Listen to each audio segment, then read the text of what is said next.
to the SOULFAM podcast. We are so excited to have Fola Veritas of Deep Mind Squared back again as a guest. Fola, thank you so much for agreeing to come back and chat with us. Yeah, this is lovely to be here yet again and just seeing what you're all creating and the growth. Like I've been watching the different podcast episodes come out and it's like, oh, so many unique people. Like what was the last one? Like a rainbow forest lady. I was like, ooh. So anyways, I look forward to hearing that one. I just saw it this morning. Yeah, that one was fun. Yeah, going for a walk. Even yesterday, I saw an eagle flying over the river, like things like these medicine signs, as we call it. And I think the main way to kind of answer that question then is like the reminder for folks of, hey, like, well, how does the universe or God communicate with your soul?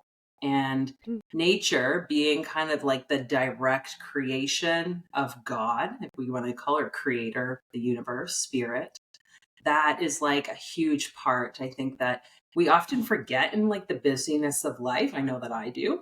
It's just easy to go, with technology. We're really, and in the walls of our homes, even, we're just shut out from the natural way of being. And so when I hear from folks, whether, they're just in simple conversation or they're in a situation that they're like really hoping to kind of create some transformative power within, it's like that reminder of what is nature providing, what messages are coming through that maybe the plants want to share or the birds or the animals, just by simply being still. And then also that kind of ties into the psychedelic world, the plant medicine world, where, we're kind of tapping into the spirits of the plants. What are those deeper messages that like the plants themselves hold for our consciousness that can really promote like healing and wellness? Fola, I see the tree of life behind you there on the wall. The Kabbalistic tree of life. Maybe I post the BOTA poster. Maybe I still need to get one of those. But I know that's only one part of your practice, only one part of the areas that you're interested in and what you practice and what you study. But I saw on your social that you had a post about path working, and I thought that was super interesting. And I wondered if you could just share just a little bit about what that is for people who may not know, and maybe how that relates to the rest of the services that maybe you're offering clients. Yeah, for sure, Lexi. And I like that because, like, we're talking about trees. It's like, okay, right there, that's the tree, like the tree of life from the Kabbalistic or Kabbalah path or tradition. And so kind of, yeah, I find it kind of a funny segue that that's sort of where my life has taken more of a turn from the inner healing that happened with the shamanic earth-based practice to now, okay, where are things really opening up around like expanded consciousness? And so the way I've kind of come to terms with that is seeing this tree of life as a map of our consciousness as a humanity, a map or outline of like the story of creation from the top where everything kind of was sourced and life has been created all the way down to the bottom sphere of like the earth. And for me, coming from a very Christian background, in not the most positive way, if any of you grown up in a maybe hyper religious household, you can kind of get like a sour taste in your mouth for the Bible or different stories and things that you've been told, the dogma. I feel like working with this tree of life has really led me to a more heart opened experience around what I learned as a kid, what those stories had, like what deeper meanings they maybe held. And so the path working is kind of just really moving along this tree and learning, and it's all tied to astrology and tarot and all sorts of different aspects of spirit, these correspondences that we can call them, that can help align us more with our own divinity, which we all have as humans. So yeah, I think there's a lot of power with studying, meditating on, learning more about what that tree has to offer. What would you say to people who are maybe nervous about path working? Because I remember right before Mm.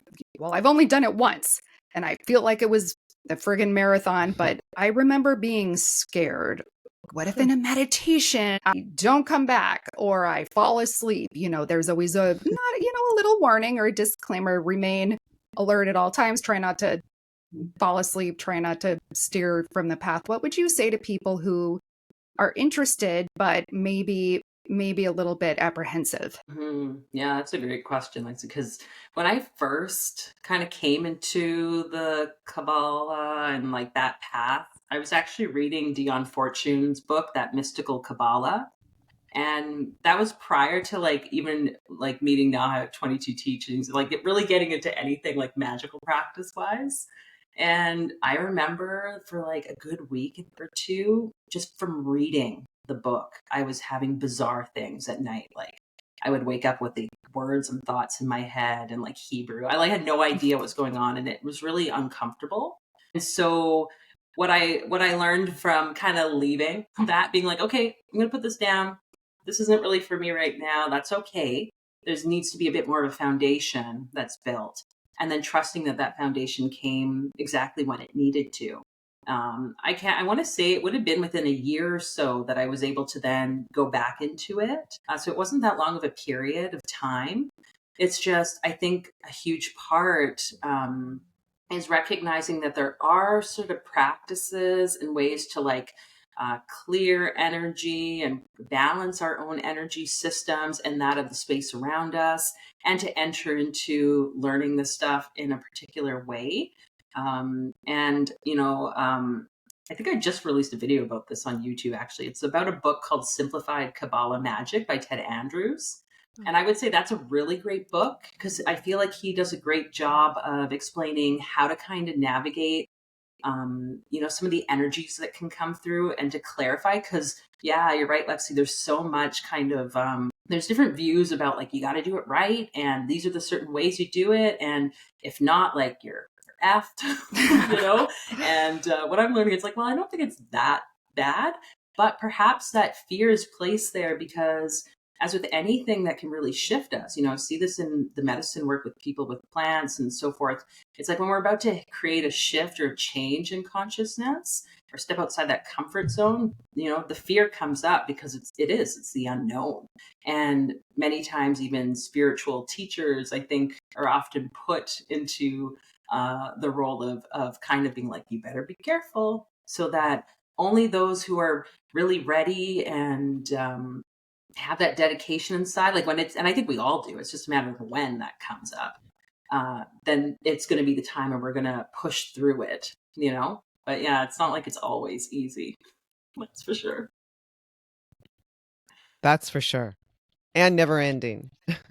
That was another one of our questions, was about cleansing your space and energetic hygiene, and sort of how often do you do it? I guess I found myself in a situation where, still every day, just remembering to cleanse my space, remembering to do my basic rituals. It's sort of a thing where I get out of a habit of doing it, and then I fall into that icky energy. And it's like, well, you're kind of just, if you learn about taking showers and you take a few, that doesn't mean you never have to take a shower ever again in your life because you learned about it and you learned how to take a really good shower.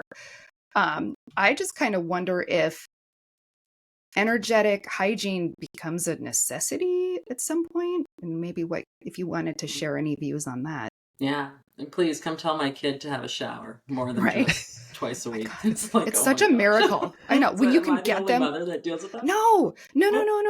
You're not, because my daughter just had an overnight, and she spent 2 hours convincing her friend to take a shower. And you're not the only mother. It's brutal. If they take a bath or shower, it's a win. Proceed. Okay, thank you for that. Yeah, I definitely believe that hygiene. I like that the concept of hygiene, both physically and spiritually, or emotionally, mentally, how important that is on our paths as humans. And whatever that looks like for people, it can be as simple as like having a more intentional shower And, in the prayer, like in the shower, just having prayer as it washes over to cleanse, because like, let's be honest, life can be so busy. Not every morning. When the days I have to take my kid to school, it's like I don't really want to have to think necessarily about doing all the rituals that I might take part in. It'll be a very blessed day if I can do that before we actually get out the house. And so one thing that I've really, I guess, kind of learned over the past 6 months, especially, is this like compassion for myself, that we, especially as women, are such like cyclical beings. And like that whole concept, like the principle of rhythm, and this sort of ebbing and flowing, that we're going to step into those practices more easily some days or weeks, and other times we're not. And that's okay, because I think the beautiful part of it is that we start to realize, I have a negative thought, and these negative thoughts or feelings have been maybe a day or two, like, okay, I haven't done like the lesser banishing ritual. Maybe I should do that, and then step back into the habit again. So that's kind of been the part for me that's been really helpful, to be okay with practicing the things I practice. That's super helpful. The intentional shower is really helpful. Because no, I fully intended to do a full lesser banishing ritual, and instead I sat in my chair and did a kind of partial one, and then I did a little analysis of the keyword in my head. I'm like, well, it's better than nothing, but like an intentional shower that would have been 4 minutes of really here, being in the now, really focusing on that. I wonder if that would have been more effective. I mean, my question is, if you're sitting in your car, Fola, and you have 5 minutes before pickup and you're feeling kind of a weird energy, what is it can you do while you're sitting in your car? Yeah, in car time, I definitely will vibrate. I will vibrate divine names or call on angels. There's times I've driven doing the LBRP, I'm not going to lie, which is probably not like the safest thing, but just imagining the four corners or calling in the energies of the four corners, I would say is helpful. Or even like toning, vibrating of your vocal cords, or kind of like a humming, to a certain pitch that I think intuitively feels right, and then just holding that intention of, this is helping to clear through my energy field. Because I think, yeah. Oh, Diana, I think it looks like you want to say something. No, I was thinking about just recently. There's music that's out that has tones in it, solfeggio tones in it, and I was listening to someone talk about just saying Om and how that vibrates, that connects you to sort of the higher dimensions and the earthly dimensions as well. So it seems silly sometimes, but it's such a worthwhile thing to do personally. Yeah. Especially in your car, if it's just you by yourself, like people aren't going to know. They can't tell. You're like, are you singing to the radio? Or are you, chanting to God or with God? Like, yeah. That's helpful. I was going to say, what's the lesser banishing thing, you guys? I don't know what that is. Lexi, go ahead. No, is it lesser? Is it a kind of ritual? It is, yeah, and it's present in Wicca to some extent. It's present in the Western mystery tradition. I think that's who maybe, where did it start? Was it the Golden Dawn, maybe? I'm not sure, but they took ideas from ancient cultures and maybe created a ritual for themselves that basically you're cleansing your space beforehand. You're banishing out negative things, you're cleansing your space. That's my really non-articulate description. I think Fola should weigh in on what is the LBRP. Yeah, I think that's my understanding as well. Is had its beginning, at least in the form that we know, through like the Order of the Golden Dawn, and it's a practice that can be used, like they say, really it should be used morning and night as like a form of using the energy of the pentagram and its kind of representation of the 5 elements and everything else it represents, this power to cleanse a space, to align with the divine names of God and the archangels that kind of guard each of the 4 directions. So the way I liken it is, it's really like us aligning with the 4 corners of our world: east, west, south, north. and then tapping into also the kind of alignment of the energies within our body that can just help us be more balanced. And I think Israel Regardie said it, like it helps to like brighten the auric field. But what I'm learning too now is that with that brightening can sometimes mean, like a moth to a flame. More things can come. So then it's almost like that's why it needs to happen as often as possible as a way to cleanse and intentionally banish things that maybe don't serve us. But yeah, it's got a lot of ties to, like Lexi was saying, Egyptian stuff and the Hebrew and like what other aspects that I think have just been compiled over time. Super helpful. You can find some of that stuff online. Use that on a daily basis. No, you should. You should. I find when I'm in a bad mood, I do it. I'm like, ooh, I don't really like the way I'm coming off to people right now. Like maybe the bad vibe is me. So I'll do a lesser banishing ritual. And I know that there's other rituals within the same tradition that are sort of like shrouding in a way. It's not the same as cloaking or fully concealing, but it's sort of shrouding the aura in sort of a protective energy. And those are available too. They have a billion steps for somebody who's like directionally challenged, which is my right, which is my left. It's pretty, I'm going to have to put Post-its all over my house to be able to figure it out.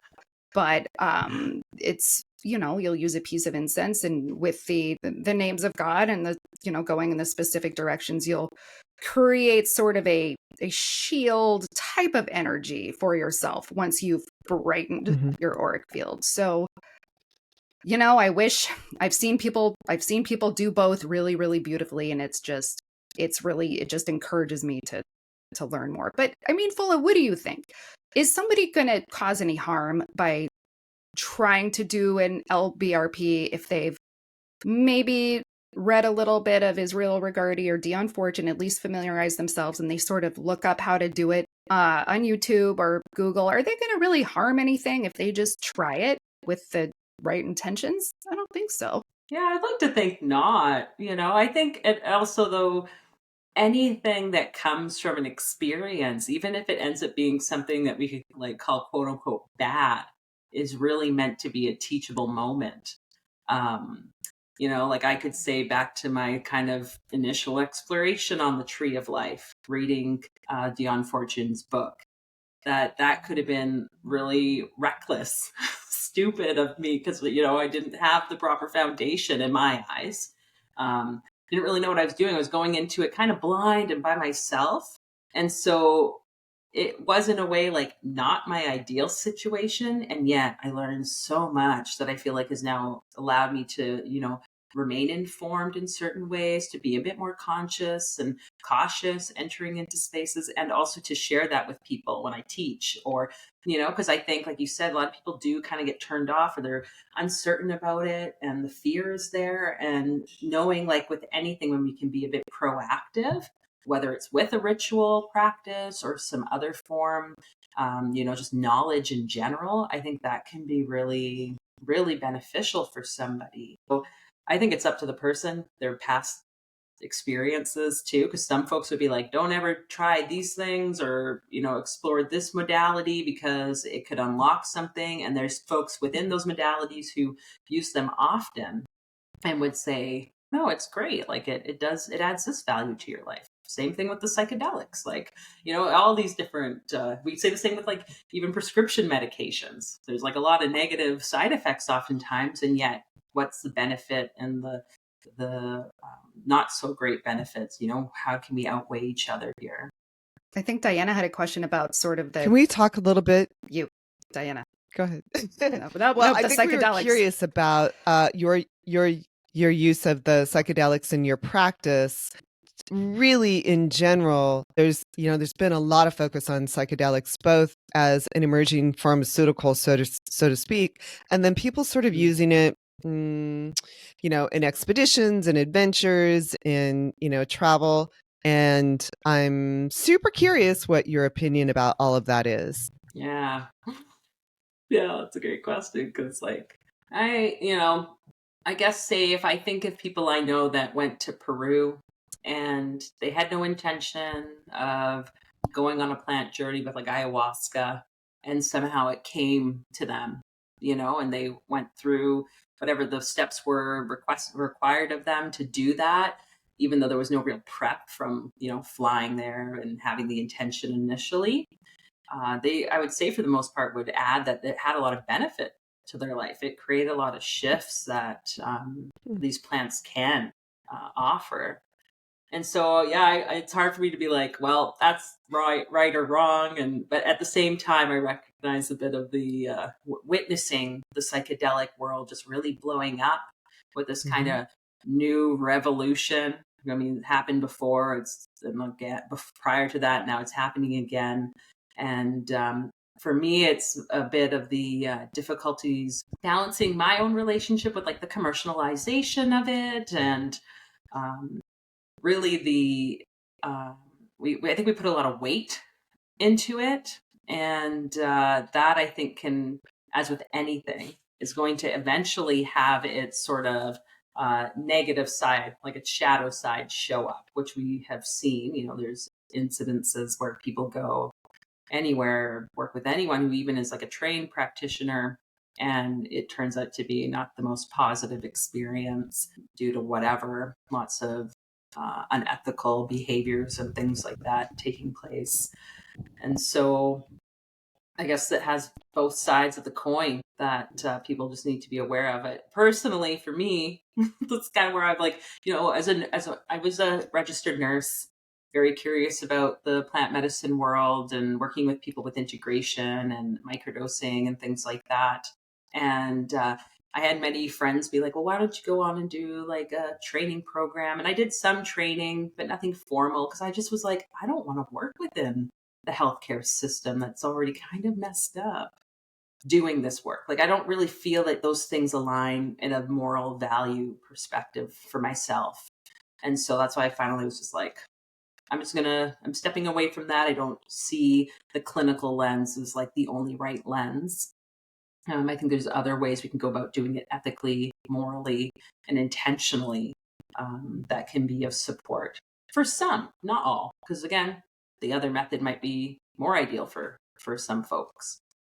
So those are just my 2 cents. Do you feel like it's super effective in general? Like the psychedelic work or plant? Yeah. I think for those people that, I've witnessed using it for a variety of reasons, I would say yes. And in my own life, like what it can bring up to show us what wants to be healed, a lot of what I think it can do, and this is my theory, is that like, I feel like it can help waken people. And that's probably why it was illegal. You don't want a bunch of people walking around starting to realize the reality isn't the way we've been told. Because what happens to our like capitalist structure? Like if everyone starts realizing I don't need to buy things to fulfill myself because I already am whole, or whatever the case may be.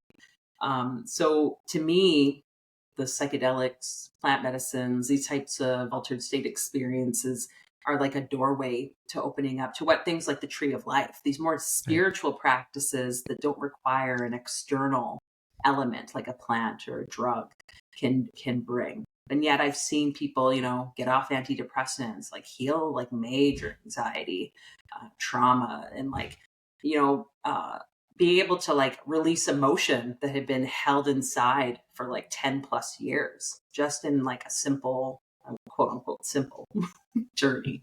So there's something to it. Why is simple in quotes? Do you feel like it's It seems like it's not a simple journey. Oh, sorry, say that again. Oh, why is simple in quotes? Yeah. Well, just because I think, it's like, oh, it's one day and everything's great, but it's not that simple. I tell people, as soon as someone is showing interest in plant medicine work and they make like a phone call or go into a first session of preparing for a journey, like they're already having the ball in motion of like the universe showing them what wants to be seen, maybe what wants to be healed. And after the journey is complete, like just because you're out of that plant space doesn't mean that like everything's going to be all great and you got the answers you need. It's like now the real work begins, that integration part, the embodiment of the learnings. And that can be months or years that it takes for us to really hone in on that. I appreciate that you're saying that. I've had a lot of people ask me both for my personal recommendation, which I have no experience whatsoever with it, and then both Lexi and I have been invited to participate in a couple of ceremonies, and it just hasn't happened yet. But I feel like, I think when people are especially asking me about it, it's sort of like it's a fix it, right? Am I going to be alleviated of my depression? Am I going to be, will my anxiety disappear? But the truth is, it's, as you suggested, it's just a gateway. It's just that, let's open the door to what's really going on. Yeah. And like when I see my life where I was, like I was married, working, living very much not my own life, and psychedelics, spirituality, all this like self-learning stuff came in, and my life now compared to those, whatever, 10 years, I would say now, 9, 10 years, completely different. And most people, I think, yeah, it's easy for us to just, we've been told by like science and the healthcare system, doctors, take this and you'll feel better. Everything will be better. But it's like, it's not even that, because like my whole life was engulfed in things that were not making me happy. So even if I took psychedelics then and just stayed in the same marriage, the same life that I was in, like I would still be the same person. So that, I think, is the hard part, like to be willing to create the changes. And all I can say is it's worth it. I think so, at least at this point, it seems worth it. Yeah. That's cool. I appreciate that you're saying it's like, it's not snap, I feel healthy and well tomorrow, or I feel like, oh, I'm going to move to New York and, live that life. Or I'm going to be a homesteader now because I had this experience. So it's really, real healing, true healing, perhaps, and you tell me if this is the correct interpretation, but true healing takes a lot of strength and some structure and some willingness to really continue the process. Yeah, I really like how you said that. And it is really, truly like a lifelong process. I don't think as much as we have done the work, explored the inner realms in whatever way, have gone to therapy for years, whatever, I think everyone has we're evolving as a humanity. So it's going to be never ending. That's cool, though. It's a beautiful process at the same time, not to scare everybody away from it. So, yeah. But it is, it's a beautiful process, and you're going to experience ups and downs anyway, no matter what path you take. So it's sort of perhaps how it unfolds for you. How beautiful can it unfold for you? Yeah. We'd love to know more about your services. I just wanted to talk about, before we run out of time, which it just always happens so fast. What are some of the services that you're offering your clients right now?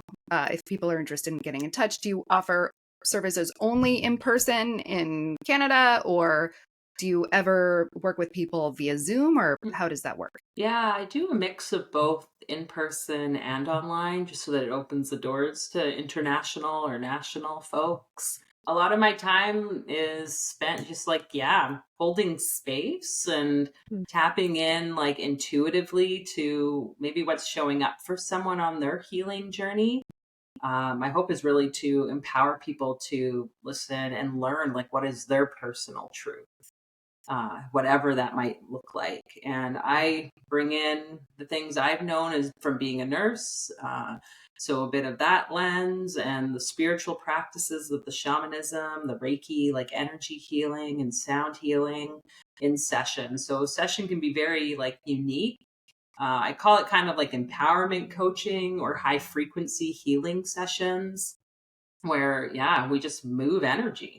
And I wanted to say it can be very healing and supportive for people as like kind of like, again, like this next door, until what are the next doors going to open and what are the next? This isn't like a one time, like everything is fixed in one moment.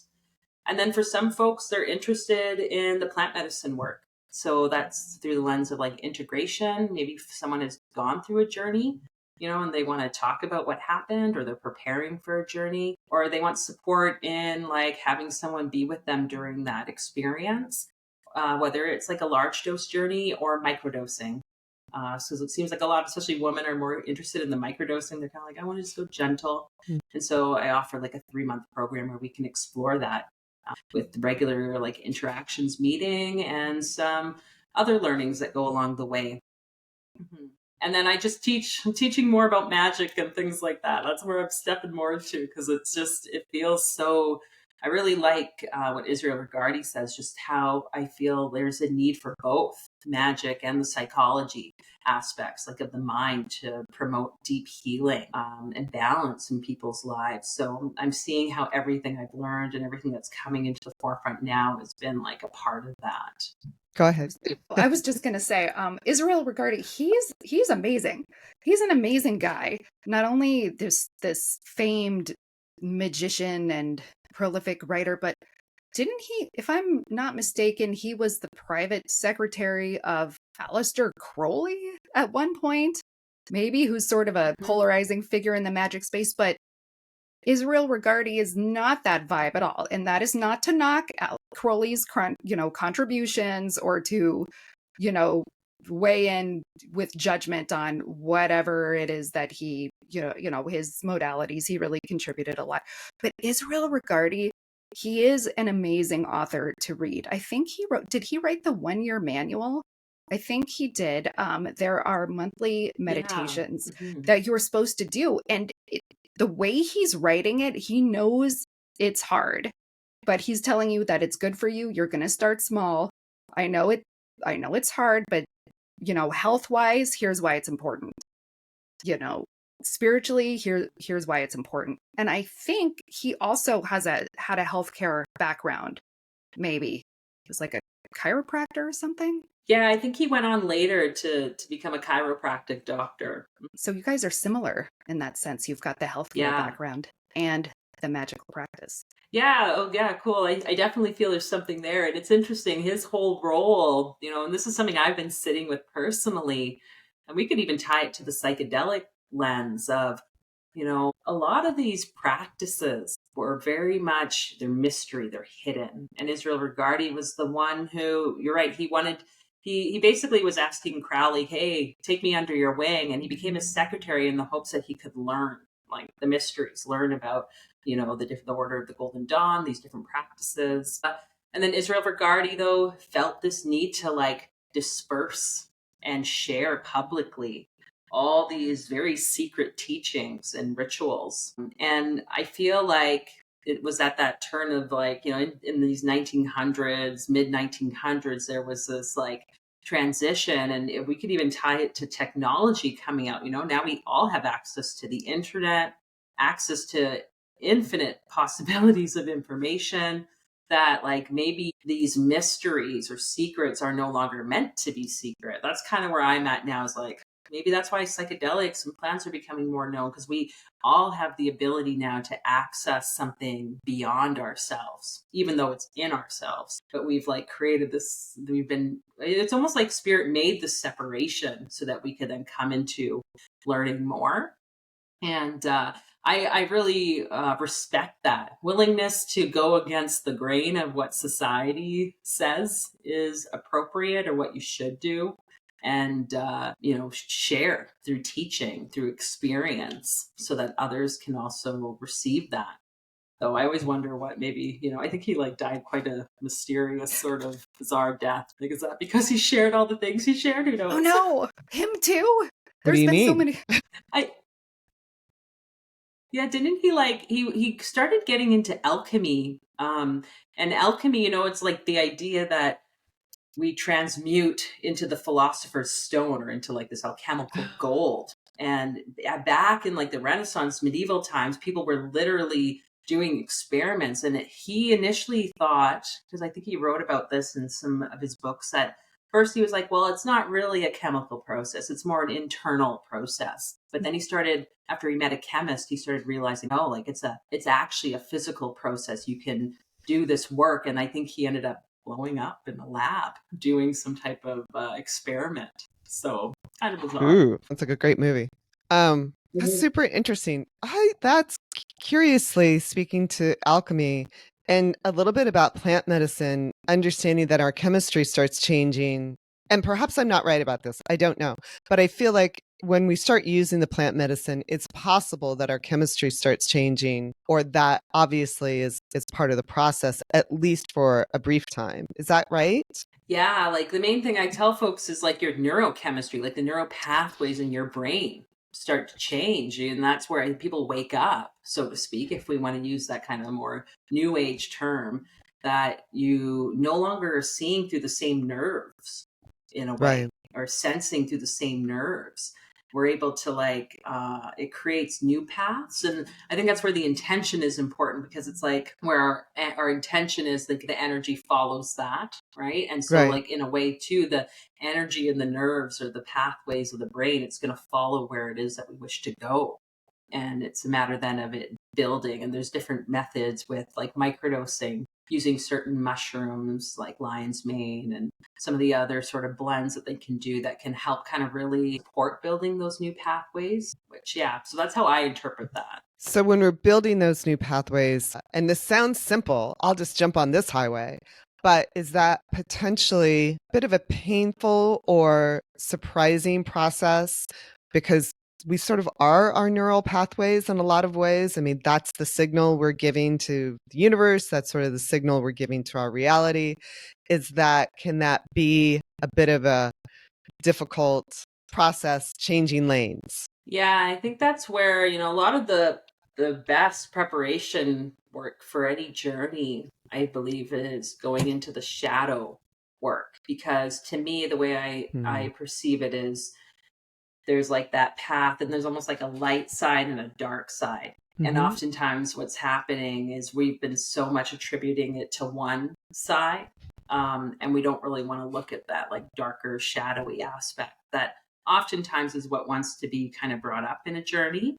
And so by being willing and, the more open someone is and maybe prepared to explore those kind of shadow aspects, the more likely it is that the paths are going to be like more around the intention, more supportive in the journey itself. The person is better able to navigate when those shadow parts show up to be seen, because it's like the flip side of a coin. It's like, well, even if it's shadow, on the other side, there's going to be something light, something that's going to add value to our life. That's going to be a strength or a superpower.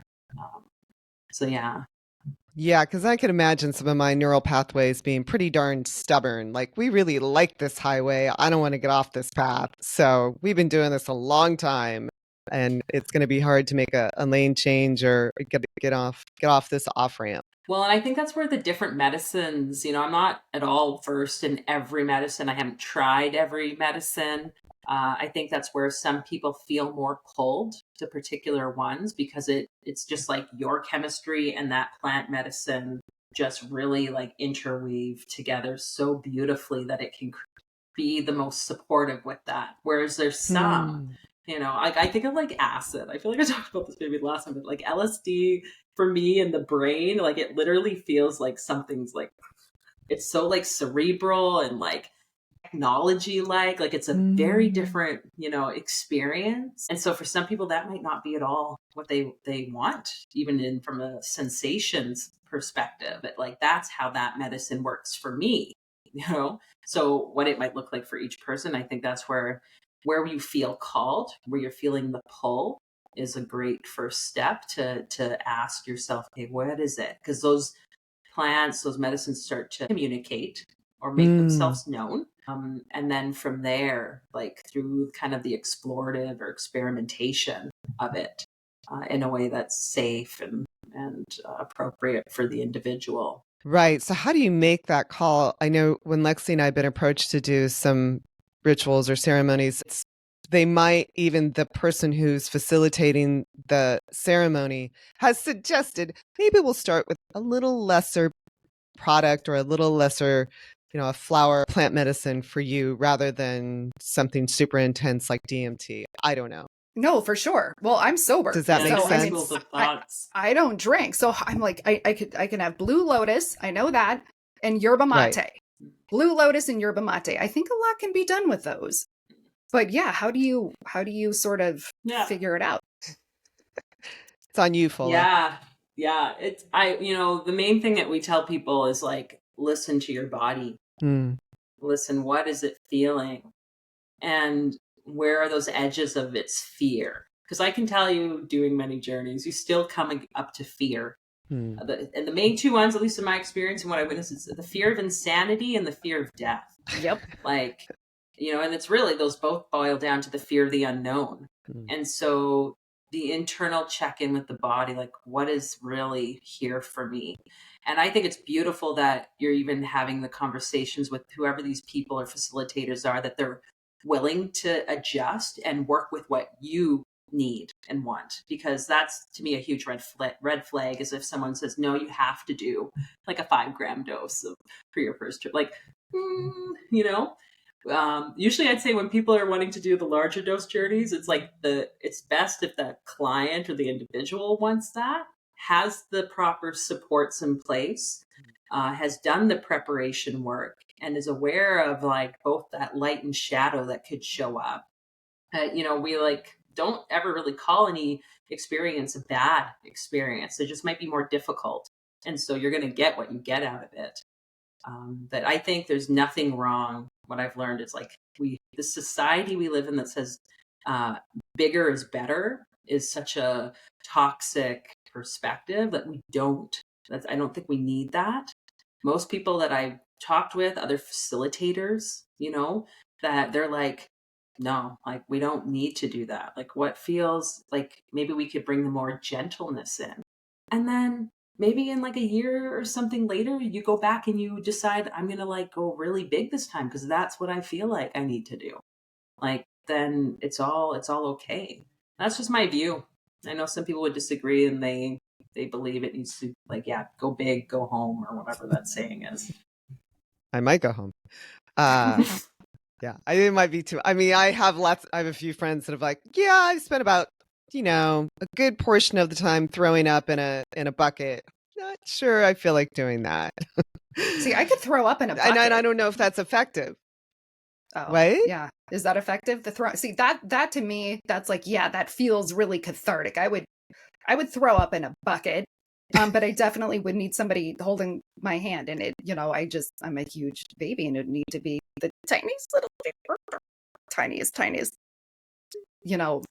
ever. Yeah, ayahuasca is a pretty intense, and like I haven't done an ayahuasca journey, though it's been calling me for quite some time. Every time I've attempted to access it here, it hasn't worked. So I'm like, okay, well, I know when it's time, even though I do not want to do it at all. Like, I do not want to do it for a variety of reasons. But like a lot of that physicality, it's like, that doesn't appeal to me. And yet I also see the healing of purging of, and that I think in itself is even something really beneficial. The prep of, only eating and having that like diet that's going to support entering to the space, and then purging the things physically and energetically that the medicine does purge. And then whatever the benefits of the journey, like visually or just cerebrally, kind of bring about, I think there is power. But yeah, that's not one that like calls to me a whole lot. Like, I'm a very, tree of life. Like, I like that. Maybe I'm too controlling still. I admit that. Yeah. I need some hair bands for that. Just not sure I'm ready to go there. But, for those that it's worked for, I don't mean to poo-poo it, because it has done some miraculous things for some people. But I think it's a little bit like what Lexi and I were saying, our own challenges, it depends on where your body's at too, like where my diet is, and I don't drink either for the most part. So, that might all be too much all at once. Body's just not used to all of that. Yeah, I would say, as I tell folks, and I've seen this before where people are like, I want to do this work. I really feel like I need to. And we just do a journey asking the plant, like, okay, what do you have for me?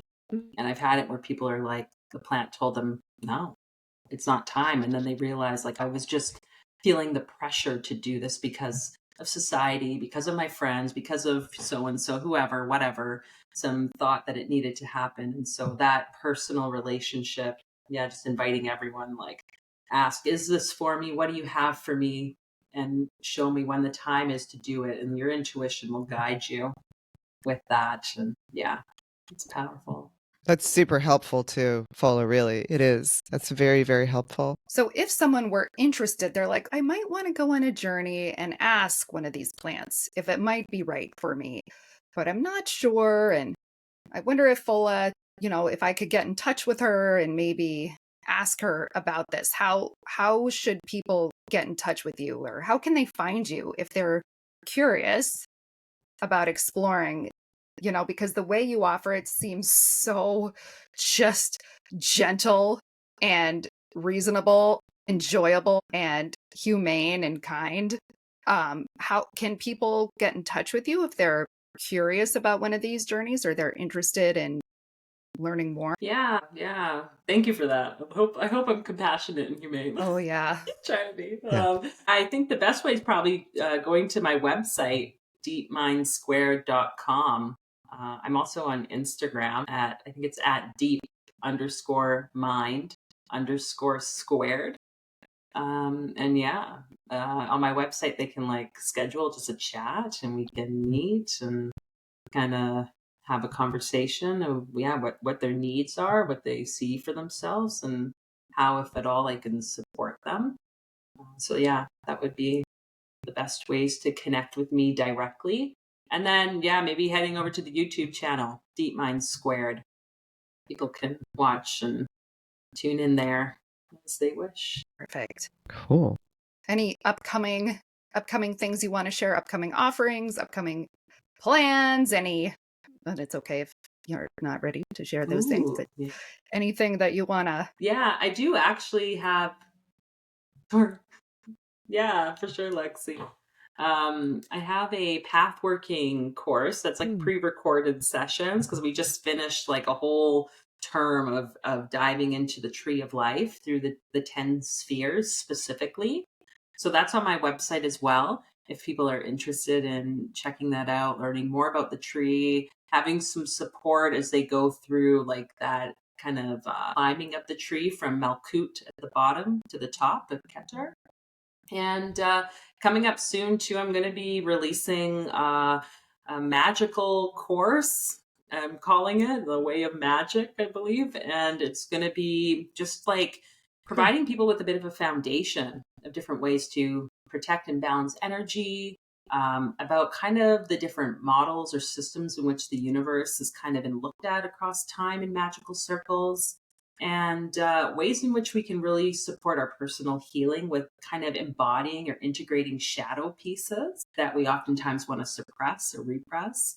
And also how to really start boosting, the dream time and tapping into, like we talked at the beginning, what are some of those ways in which the universe communicates, those synchronicities, the signs, like those types of magical practices and ways the universe talks to us. So that's going to be coming out in like summertime, most likely. So if people are interested, they can reach out to me and I'll add them to the mailing list. And yeah, looking forward to that. I'm still working away at it. So That sounds amazing. Cool. These sounds like great opportunities to sort of be introduced to these different modalities and, get your feet a little wet without sinking completely in. So I like that. That sounds fun, actually. Let's see. So we're at 10:59. I will stop recording unless we have anything, but wanted to thank you so much, Fola, for coming back and for this amazing chat. And you look incredible. So lovely to see you. Yes, and you too. Thank you both. This is always lovely. Keep doing what you're doing, please, because just seeing all the content that's coming out and the different conversations, like, I really do believe this is like a huge time. It's really important. People are looking for it. So thank you for the opportunity to share. Yeah. No, thank you. And thank you for sharing. Seriously, I think it's going to help a lot of people.